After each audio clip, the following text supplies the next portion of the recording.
The world was supposed to be rose-colored. That's what everyone tells you about the day before your wedding. My dress, a masterpiece of silk and lace, hung in a garment bag on the back of my door, a silent promise of tomorrow. The scent of peonies from my bridal shower still clung to the air. And my phone was buzzing with well wishes from friends and family. The text from Mark, my fiancé, lit up the screen with a simple, domestic intimacy that made my heart swell. Hey beautiful. Crazy day finalizing everything with the guys. Mom wants you for dinner. Just you.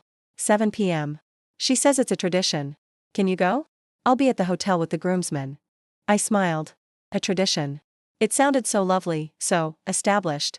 My own family was small, scattered. Mark's family, the Hendersons, was a dynasty. Old money, old traditions, a sprawling, powerful tree whose roots ran deep in the city. I was the new, lucky branch being grafted on. I'd always felt a little like an outsider with Eleanor Henderson, Mark's mother. She was a woman carved from ice and pearls, her smile never quite thawing the calculating coolness in her eyes. She'd been polite, but there was always a distance, a silent assessment I could never quite pass. I thought this dinner was her finally welcoming me into the fold. The final stamp of approval before I became a Henderson. Of course I'll go, I texted back. Tell her I'd be honored. See you at the altar tomorrow, my almost husband. I spent the afternoon in a blissful haze. I got a manicure. I packed my honeymoon suitcase. I practiced saying I do in the mirror, my cheeks aching from smiling. At 6:45 p.m., I pulled up to the Henderson estate. It wasn't a house, it was a fortress of white colonial brick, standing proudly on a manicured hill, its windows staring down like judgmental eyes. The air was still and quiet, the only sound the crunch of my tires on the immaculate gravel driveway. Eleanor herself opened the massive, oak double doors. She was dressed in a severe, navy blue dress, her silver blonde hair perfectly coiffed. Chloe. Punctual. I appreciate that, she said, her voice as crisp as the starched linen I knew would be on her table. She didn't smile. Thank you for having me, Eleanor, I said, stepping into the cavernous foyer. The air inside was cold, smelling of lemon polish and old money.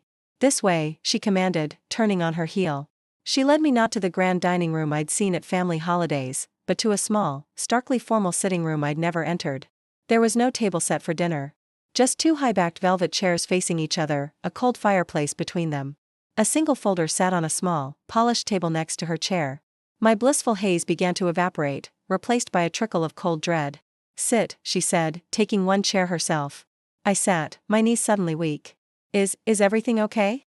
Where's Mr. Henderson? My husband is aware of this conversation, she said, folding her hands in her lap. But it is a matter between the women of the family. She picked up the folder. It was a simple, manila color, but it looked heavier than lead.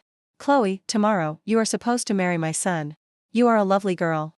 From a respectable enough background. She said respectable, the way one might describe a moderately clean public restroom. But love is not the foundation of a family like ours. Legacy is. Security is. The preservation of a certain standard. She opened the folder. My heart was a frantic bird against my ribs. My son is sentimental. He believes in the fairy tale. It is my job, as the matriarch of this family, to look at the facts. She pulled out a photograph and slid it across the small table towards me. It was a picture of my father. Not the man he was now, a quiet, hard-working accountant, but a younger version, his eyes glassy, being led away in handcuffs. A DUI from 15 years ago, a mistake he'd paid for and overcome, a shadow from a dark time in our lives. A criminal record in the family, Eleanor stated, her voice devoid of emotion. A mark. She placed another document. A credit report. My mother's, from after her brief medical bankruptcy following her cancer treatment. Financial instability. A propensity for poor planning. Another paper. A screenshot from my private, locked Instagram from years ago, me at a college party, laughing with a red plastic cup in my hand. A lack of decorum. A party girl past. Each piece of paper was a bullet, tearing through the beautiful future I thought I was building. She had hired investigators. She had dug into every closet, shaken out every skeleton. I don't understand, I stammered, my vision blurring with hot, humiliated tears. Mark knows about all of this. He doesn't care. Mark is blinded by affection, she said coldly. I am not. The Henderson name cannot be associated with this mediocrity. It would be a stain. It would affect business, social standing, everything we have built for generations. She leaned forward, her eyes like chips of blue ice. You will not be marrying my son tomorrow.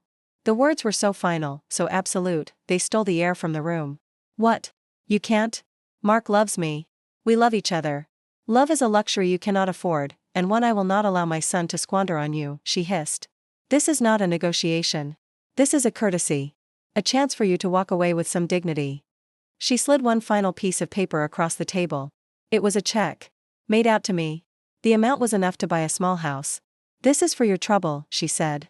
"You will call Mark tonight. You will tell him you've had a change of heart. That you can't go through with it. You will give him no other explanation. You will disappear. If you do this, the check is yours, and we will speak of this never again." I stared at the check. The number swam before my eyes. It was a bribe. A payment to erase myself from their story. "And if I don't?" I whispered, a defiant spark igniting through the shock. Her smile was thin and cruel. "Then I will release this entire dossier to the press. I will make sure every society page, every business associate, knows exactly what kind of family my son was about to marry into. Your father will lose his job. Your mother will be shamed. And you, my dear, will be known forever as the gold digger who tried to trap a Henderson, only to be exposed as the trash she is. You will be ruined." I sat there, paralyzed. The peonies, the dress, the promises, it all crumbled to dust around me. This wasn't a dinner. It was an execution. "My driver will take you home," she said, standing, the meeting clearly over. "Think carefully, Chloe. You can have a comfortable, quiet life. Or you can have nothing. The choice is yours." I stood on trembling legs, leaving the check on the table. I walked out of that house, the heavy door closing behind me with the sound of a tomb sealing shut. The dinner was over. I hadn't eaten a single bite, but I had never felt more poisoned in my life. The woman I was supposed to call mother had just torn my future apart, and the man I loved was waiting at a hotel. Completely unaware that our wedding had just been cancelled by the one person he could never defy. The ride home was a blur of streetlights and silent tears. The driver, a stoic man in a uniform, didn't speak a word. He was just another cog in the Henderson machine, following orders. I felt like a prisoner being transported to my own execution. My apartment, once a sanctuary of wedding plans and hope, now felt like a crime scene. The white dress on the door was no longer a promise, it was a ghost. A mocking specter of a future that had been murdered over a cup of imaginary tea. I picked up my phone. My finger hovered over Mark's name. I could call him. I could tell him everything. I could scream and cry and beg him to choose me, to defy his mother, to run away with me. But Eleanor's threat echoed in my mind, cold and precise. "Your father will lose his job. Your mother will be shamed. You will be ruined." She wasn't bluffing. The Hendersons had that kind of power. They could destroy my family with a few well-placed phone calls. My father, who had fought so hard to rebuild his life. My mother, who had battled cancer with such grace. They didn't deserve to be collateral damage in my war for a love story. Love. Was it love if it came at the cost of everything else? The clock on my phone read 10:37 p.m. Mark would be with his groomsmen, probably having a beer, laughing, clueless about the blade his mother had poised over our throats. I had to do it. I had to be the villain. My hands shook so violently I could barely type. I opened my text thread with Mark. "Mark. I can't do this. I'm so sorry. Don't call me." I hit send before I could lose my nerve.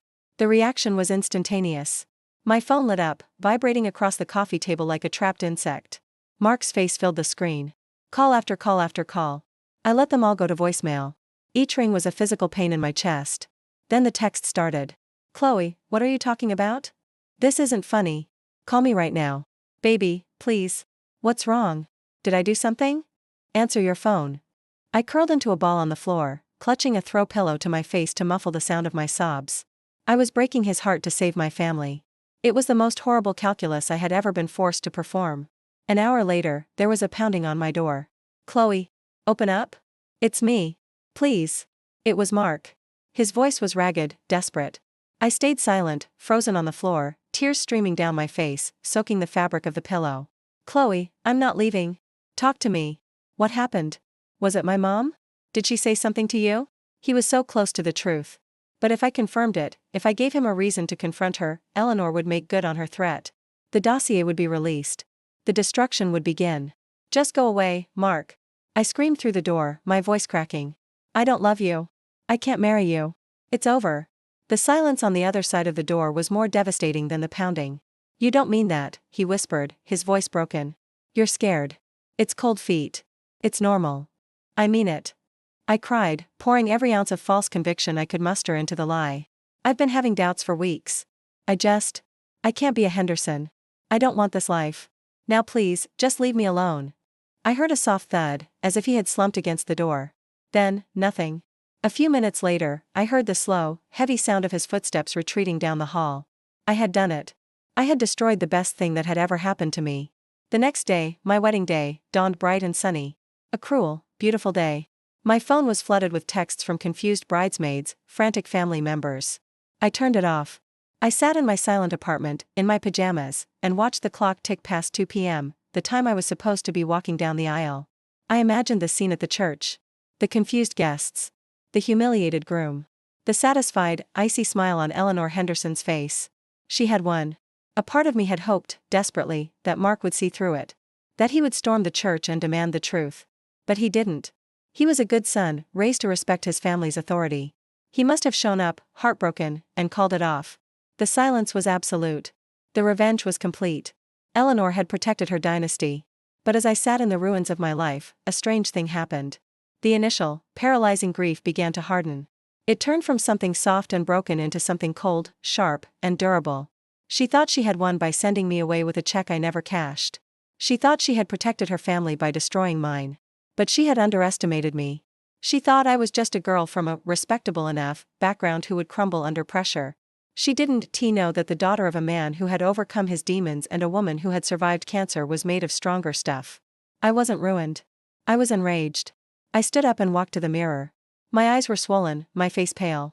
But deep within a new fire was burning. Eleanor Henderson had wanted me out of her family's story.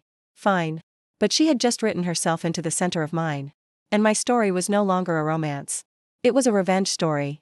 And I was just getting started. The weeks after the non-wedding were a study in silence. I was a ghost in my own city. I quit my job in event planning. Too many memories, too many connections to the world I'd been exiled from. I avoided my friends, their pitying looks and unanswerable questions. I told my parents a sanitized version, that Mark and I had realized we wanted different things. The lie tasted like ash, but it protected them. The Henderson money and influence ensured the story in the press was brief and vague. The wedding of Mark Henderson and Chloe Reed has been called off due to personal reasons. Society moved on, eager for the next scandal.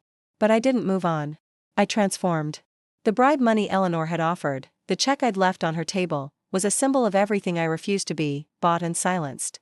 Instead, I used the last of my own savings and a small, painful loan from my parents to do something Eleanor would never have expected. I went back to my roots. Before Mark, before the glittering world of the Hendersons, I had a passion. Food. I'd grown up in my grandmother's kitchen, learning the alchemy of turning simple, fresh ingredients into something that felt like love. It was the one part of me that was entirely, unshakably mine. I found a tiny, neglected storefront in a part of the city the Hendersons would never deign to visit. It had a leaky faucet, cracked linoleum, and a smell of damp concrete. It was perfect. I named it the Phoenix Kitchen. I worked 18-hour days. I painted walls, sanded floors, and scrubbed decades of grime with my own hands. The physical exhaustion was a blessing, it numbed the emotional pain. My father, confused but supportive, helped me install second-hand equipment. My mother, with her quiet strength, sewed the simple curtains for the window. I wasn't building a fancy restaurant. I was creating a cozy, unpretentious cafe that served breakfast and lunch. Homemade sourdough, savory tarts, soups that simmered for hours, and pastries that melted in your mouth. It was food for the soul, not for status. The day we opened, I was terrified. But people came. First, just a trickle. Then, word spread. The food was good. The prices were fair. The woman who owned it had a sad smile but a warm presence. The Phoenix Kitchen became a quiet success. It wasn't making me rich, but it was making me whole. With every loaf of bread I baked, every customer who left with a satisfied smile, I was reclaiming a piece of myself that Eleanor Henderson had tried to obliterate. I heard snippets about the Hendersons through the city's grapevine. Mark had thrown himself into the family business, becoming colder, harder. He was dating a woman from an appropriate family now, a merger disguised as a relationship. Eleanor, it was said, was pleased. The news should have hurt. Instead, it fueled my resolve. My revenge would not be loud or dramatic.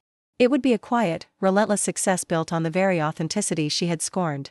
A year after I opened the cafe, a food blogger from a major city publication wandered in. She'd heard rumors about this incredible little place with the tragic story. She wrote a review. It wasn't just positive, it was a love letter. She called the Phoenix Kitchen a testament to resilience, the food, profoundly honest and delicious. The article went viral. Suddenly, we had lines out the door. We were featured in magazines, on local news segments. I hired staff. I expanded the menu. I was no longer just a cafe owner, I was a local sensation. The girl who had been paid to disappear was now a celebrated entrepreneur. One afternoon, during the post-lunch lull, the bell on the door chimed. I was behind the counter, updating the specials board. I turned around, and my heart stopped. It was Eleanor Henderson. She stood there, looking out of place in her Chanel suit amidst the rustic wood and the smell of fresh coffee. She looked older, the lines on her face more deeply etched. Her eyes scanned the room, taking in the happy customers, the bustling staff, the vibrant life of the place she had tried to erase. Our eyes met. There was no ice in her gaze this time. There was something else, shock, confusion, and a flicker of what might have been respect. She walked toward the counter, her heels clicking on the polished concrete floor. The cafe had gone quiet. Everyone seemed to sense the shift in the atmosphere.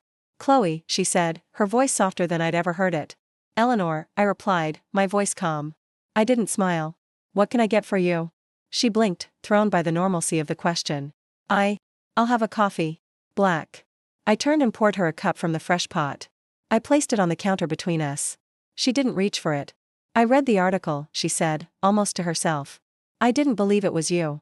"It's me," I said simply. She looked around again, truly seeing it now. The success. The vitality.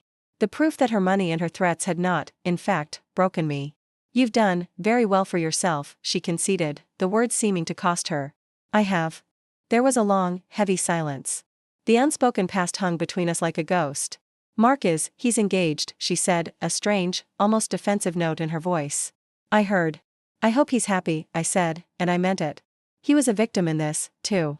She stared at me, and I saw the final, dawning realization in her eyes. She had not protected her son from a gold digger. She had protected him from a woman of immense strength and character. She had not saved him from ruin, she had robbed him of a partner who could have built something real with him. She had lost. Not in a public, scandalous way, but in a way that was far more devastating for a woman like her. She had lost the moral high ground. She had been proven wrong. She picked up the coffee, her hand trembling slightly. She placed a $5 bill on the counter. "Keep the change," she said, and turned to leave. I watched her go, the Chanel suit disappearing out the door and into the world she ruled. She didn't look back. I picked up the $5 bill and put it in the register. The transaction was complete. My silent revenge was not her humiliation. It was my triumph. It was this cafe, this life, this unshakable knowledge that I was worth far more than any check she could ever write. The phoenix had risen. And her feathers were forged in a fire the Hendersons could never comprehend. 2 more years passed. The Phoenix Kitchen wasn't just a success, it was an institution.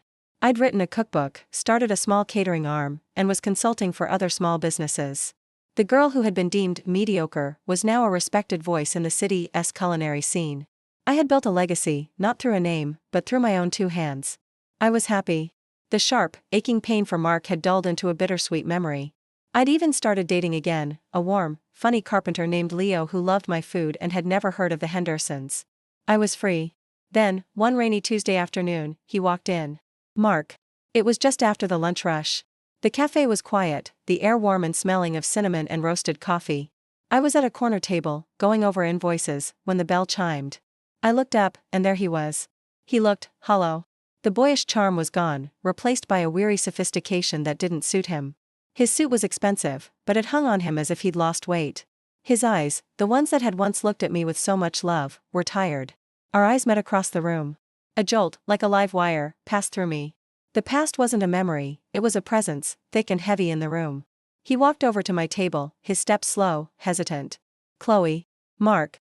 The silence stretched, filled with everything we had never said. I was in the neighborhood," he said, the lie transparent. "You've never been in this neighborhood," I replied gently. He gave a weak, defeated smile. "No. I suppose not." He gestured to the empty chair. "May I?" I nodded. He sat, folding his hands on the table. He looked around, taking in the cafe with a pained wonder. "It's everything the article said it was. More. You built all this." "I did. I always knew you were capable of amazing things," he said, his voice thick with emotion. I never imagined it would be without me." I didn't know what to say. The apology he deserved was one I could never give him without destroying the family I had protected. "Why did you come here, Mark?" I asked softly. He looked down at his hands. "My engagement, it's off." I wasn't surprised. The society pages had been hinting at trouble for months. "I'm sorry to hear that." "Are you?" he asked, looking up, his gaze searching mine. "Because I'm not." It was a farce. A transaction my mother arranged. Just like my life has been since you left. He took a shaky breath. Chloe, I need to know. I have spent 3 years going over that night in my head. The text. You screaming through the door. It never made sense. You loved me. I know you did. What happened? Was it really just cold feet? The truth was right there, on the tip of my tongue. I could unburden myself. I could tell him about the dossier, the check, the threats. I could watch the realization dawn on his face, watch his image of his perfect mother shatter. It would be so easy. And so satisfying. But then I looked at him. Really looked at him. He was a man broken by a gilded cage, finally starting to see the bars. Telling him the truth wouldn't set him free, it would just replace one prison with another, a prison of hatred and betrayal towards his own family. It would destroy him. My revenge on Eleanor was complete. She had to live with the knowledge that her son was miserable in the life she had chosen for him. She had to see the hollow man he had become. That was her punishment. Telling Mark would only make him a weapon in a war that was already over. And I refused to use him that way. So, I made a choice. The final, silent act of my revenge. I would give him the gift of a clean break. It was the biggest mistake of my life, Mark, I said, my voice steady, choosing my words with the precision of a surgeon. I was young. I was terrified. The pressure of becoming a Henderson, it felt like I was disappearing. I panicked. It wasn't about you. It was about me, and my own inadequacies. It was a version of the truth, just not the whole one. It was a truth that allowed him to blame me, to be angry with me, to move on without the soul-crushing burden of hating his mother. He stared at me, and I saw the hope in his eyes die, replaced by a sad, final acceptance. So it was true, he whispered. You didn't want the life. I couldn't breathe in that life, Mark, I said, and that, at least, was the absolute truth. He nodded slowly, absorbing the blow. He stood up, his movements heavy. I'm glad you found a life where you can breathe, Chloe, he said. You deserve to be happy. You really do. He turned and walked out of the cafe, just as his mother had. But this time, it felt different. It felt like an ending. A real one. I watched him go, my heart aching not for the man he was, but for the boy I had loved, and for the future we had lost to a mother's cold ambition. My silent revenge was complete. It wasn't built on exposure or confrontation. It was built on the life I had forged from the ashes of their rejection. It was in the success of the Phoenix kitchen. It was in the happiness I had found on my own terms. Eleanor Henderson had wanted to bury me in silence and a paycheck. Instead, I had used the silence to build a kingdom. And in the end, the most devastating revenge was not a scream of anger, but the quiet, unassailable proof of a life lived well without them. As the door closed behind Mark, the bell gave one last, soft chime. The sound of a chapter closing. The sound of peace. The most powerful revenge is not destruction, but creation. It's just taking the pain they inflicted and using it as the foundation for a life so beautiful, their memory becomes nothing more than a footnote in your story of triumph. She tried to erase you, but instead, she gave you the blueprint for your own empire. This has been Silent Revenge.